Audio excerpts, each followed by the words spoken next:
thief, thief, the shout rends the air. In the most unlikely place, the burial ceremony of an illustrious son of Ikirun, where the atmosphere was expected to be solemn in honor of the one of to whom all have come to pay their last respect, who was the thief and what has he stolen. It has been 4 years, 4 months, and 18 days after the September 22, 2018 election believed to be a fraud against the people held in Osun. Segun Agbaje was the head of Inec in Osun, the umpire who enabled the people's empire to be raided by a gang of political robbers who have hardly won any election free, fair, and square, but ever having their way without the majority. A stolen mandate is a democratic aberration where both the way of majority and the say of minority are captured for self-profiting. Agbaji was also in Ikirun to mourn with the people of the town over the passage of their sage. Unknown to him, the people were still mourning the assassination of their hope for a government of the people, by the people, and for the people, as the mob shouting thief, thief, thief will later allege him as being the remote control that made it happen in the public address of Mr. Buhari's reports of Vice President Yemi Osinbajo's intervention as acting president while he was out of the country. This will remain one of his ugly moments ever as acting president. Amid accusation of INEC in Lagos by the public of demanding state-owned identity cards before PVC registration and rejection of certain tribe for flimsy excuses without providing data, not documents. These allegations seem to be true if the revelation of Segun Agbaje that Igbos are immigrants from the southeastern part of Nigeria is anything to go by. However, how can the head of the umpire be the echo of the unreasonable voice of street touts against the Igbos? In Segun Agbaje's mindset, the Igbos are not citizens of Nigeria in Lagos, but immigrants who must be denied access to rights of citizens in Lagos. Lagos has joined force with market touts and area boys demanding that Alaba traders should return to Onitsha. It is dangerous and catastrophic for all Nigerians and political parties to fold their hands and allow the election in Lagos to go under Segun Agbaje as the head of the umpire if my suspicion about Agbaje is based on speculative journalism.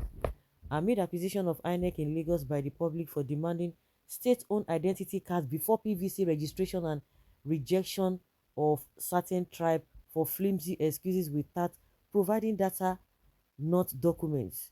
These allegations seem to be true if the revelation of Segun Agbaje that Igbos are immigrants from the southeastern parts of Nigeria is anything to go by. Well, in Segun Agbaje's mindset, Igbos are immigrants in Lagos. Agbaje was the resident electoral commissioner of INEC in Osun State, who declared the election results of 22nd September 2018 inconclusive and created the controversy that paved way for the return of 27th September. He was the one who announced candidate of the All Progressives Congress, Alhaji Gboyega Oyetola, as the elected governor of Osun State against the general belief that Adeleke won that election.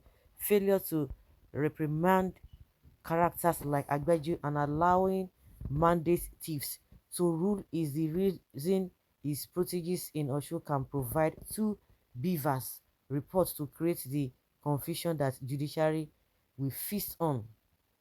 Dashing the trust of the people in the beavers, Osun is at it again. 4 years after remote control election, there is an election after election internally conducted by INEC after the people have made their choices. How many more Agbajes is Mahmood Yakubu keeping in the system for reasons only known to him? Who was Segun Agbaje before he showed up at INEC?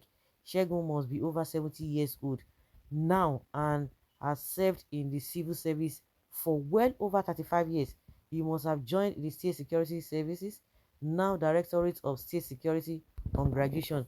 By my assumption, he must have graduated before 1980. If he joined the public service in 1980, it means that he has been in service for 43 years, 8 years over the retirement years of 35. He worked his way at wakes up at SSS, now DSS. Was Segun system mole in Nadeco or a Nadeco mole in the system?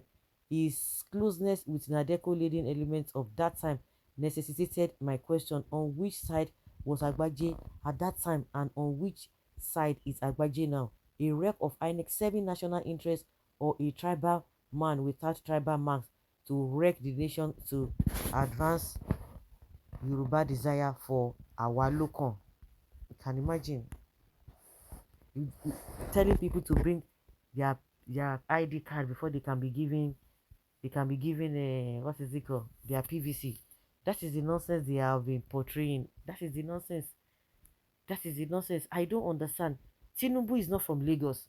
I don't even know why Lagosians are allowing they allow this man to have this upper hand, and he has even though all of them do not even know what they are doing.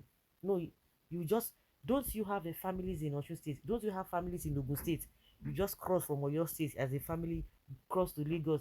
You say this, or you cross from Lagos. We have people who are Lagos indigenes. You now cross there. You go to Ondo to tell to take the territory there because you are from the same south. Who does that? Who does that? That is the excuse they will be making. After all, Tinubu is from the southwest, but he's not from Lagos. The same people who are coming from the southeast or south, the same way they are coming to Lagos is the same way Tinubu himself found his way from Osun to Lagos. So they are all indigenous. If you want to look it like that, the same people will be shouting one Nigeria. If some people are telling you that they want Biafra, does it mean everybody wants Biafra? Now, if people are saying they want a Oduduwa Republic, does it mean everybody believes in Oduduwa Republic? So why are you people using one pace to rubbish everybody? Because some people say they don't want to be in Nigeria, the next thing you begin to call them immigrants and all that. It's so unfortunate. The man should be sacked, and they have said it that he should just be relieved because they know what they are doing. You heard one monarch in Lagos saying that his life is at stake and that of his children. That anybody who is not going to vote for APC in his vicinity should just consider himself relocated. You can imagine such a thing. Is it not happening? So guys, let's hear your opinion and have a take on this.